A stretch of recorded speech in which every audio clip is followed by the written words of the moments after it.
In the European Union, human trafficking is addressed through an extensive legal how to define, prevent and prosecute human trafficking.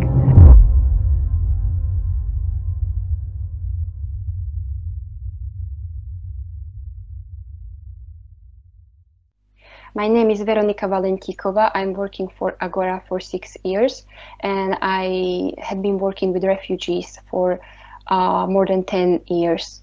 My position is legal operator, and I am dealing with asylum seekers and their legal status and everything that is considering legislation and helping them through asylum system in Italy. Human trafficking is a serious crime and violation of human rights. Involves the recruitment, transportation, transfer, harboring or receipt of people through force, fraud or deception with the aim of exploiting them for the profit. The UN Convention against transnational organized crime provides a globally agreed definition and the main international guidance on how to define, prevent and prosecute human trafficking. This guidance comes especially from two relevant protocols: the United Nations Protocol to prevent, suppress and punish trafficking in persons, especially women and children, known as the Palermo Protocol, which defines what the human trafficking is and entered into force in 2003. The second protocol is United Nations Protocol against the smuggling of migrants by land, sea and air, adopted in 2004. In the European Union, human trafficking is addressed through an extensive legal and policy framework. For example, there is a Council of Europe Convention on Action Against Trafficking in Human Beings. The convention established a group of experts on action against trafficking in human beings, known as GRETA, which monitors the implementation of convention through country reports. Worldwide, in the United States, that is however ranked as one of the worst country for human trafficking globally, there is a TVPA Act, Trafficking and Violence Prevention Act from 2000. For example, in Southeast Asian states, we have a Convention against Trafficking in Persons from 2017, so relatively young. So there are several conventions and legislation on different levels, but also there are several gaps. For example, in definition, interpretation of Palermo Protocol and definition what the human trafficking is.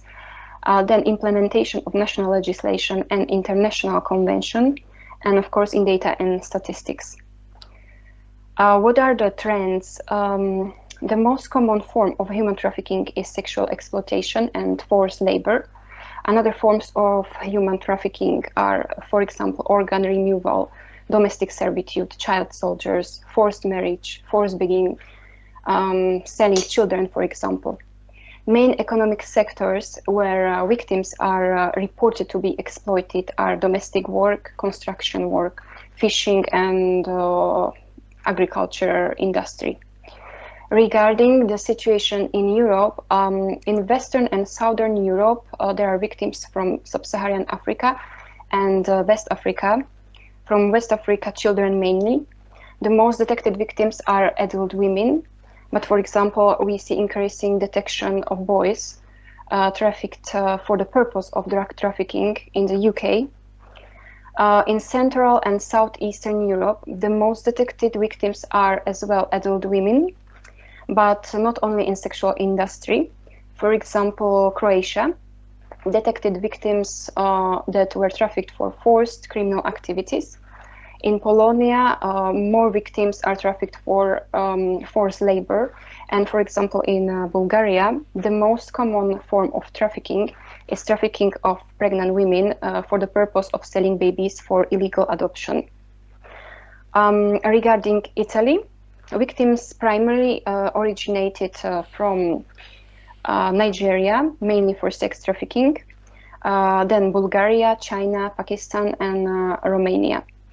Labor traffickers operate in agriculture, mainly in southern Italy, as well as in construction, restaurant, and household labor.